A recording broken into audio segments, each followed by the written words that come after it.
कितने दिन तक रोते रहोगे तुम? बुज़दिल हो तुम। इस देश को हमारी जरूरत है, भूल जाओ उसे। मेरे भाई, मैं उस मंजर को कभी नहीं भूल सकती, कभी भी नहीं। चुपचाप कल काम पे आ जाना। हमें इस देश से सभी मिशनरीज को बाहर निकालना है।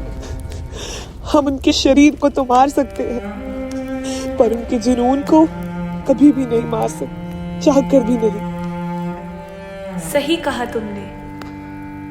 उस दिन तुम्हारे इस भाले ने जिसके हृदय को भेदा था, वो था प्रभु का सच्चा सेवक, फादर गोंसालो गार्सिया।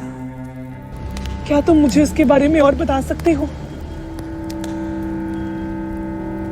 बहुत छोटी उम्र से ही गार्सिया के मन में प्रभु के लिए प्रेम और जुनून उमड़ने लगा था। केवल 13 वर्ष की उम्र में उसने फादर सेबेस्टियन के सामने जापान जाने की इच्छा को जाहिर किया, पर कम उम्र होने के कारण वह जापान ना जा पाया।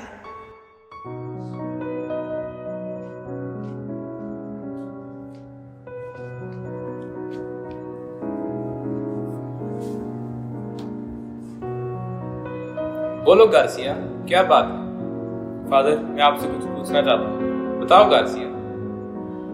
फादर, जो फादर्स का दल जापान जा रहा है, मैं भी उनके साथ जाना चाहता हूँ। मैं तुम्हारा जज्बा समझ सकता हूँ गार्सिया, पर अभी तुम बहुत छोटे हो। उम्मीद है तुम समझ सकते हो। जी फादर, मैं समझता हूँ। इसके बाद भी निराश ना होकर गार्सिया प्रार्थना और प्रभु में बना रहा, और सालों की लगन और प्रार्थना के बाद 15 वर्ष की उम्र में फादर सेबेस्टियन ने गार्सिया की जापान जाने की इच्छा को पूरा किया। गार्सिया? जी फादर जी। तुम्हारी मेहनत रंग लाई गार्सिया, प्रभु ने तुम्हारी सुन ली। ये है सोसाइटी ऑफ जीसस के फादर्स। अब तुम इनके साथ मिशन के लिए जापान जा सकते हो। सच में फादर जी?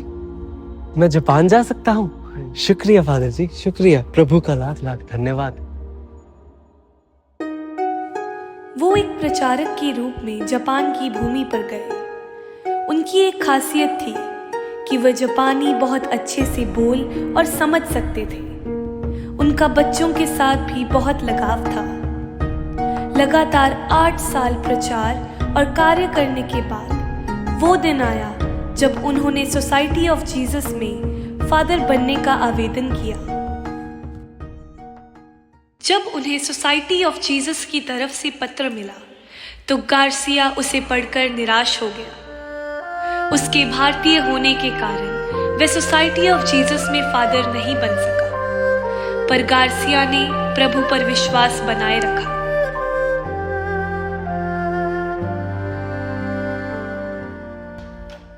फिर गार्सिया जापान में व्यापारी बन गया।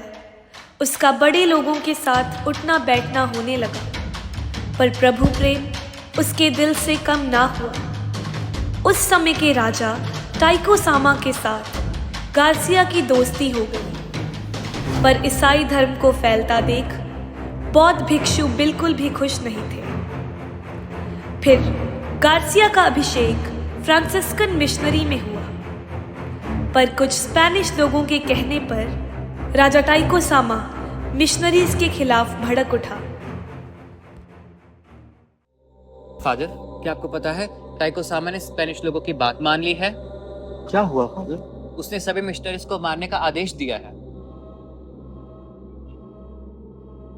कोई बात नहीं फादर, प्रभु हमारे साथ, हम प्रार्थना में लगे रहे। आखिर में 8 दिसंबर 1596 को फ्रांसिस्कन मिशनरीज को टाइको सामा की ओर से मौत की सजा सुनाई गई, और 26 फरवरी को 26 ईसाइयों को पकड़कर नागासाकी की पहाड़ी पर ले जाया गया और उन सब को क्रूसित किया गया। और सबसे पहले थे फादर गार्सिया।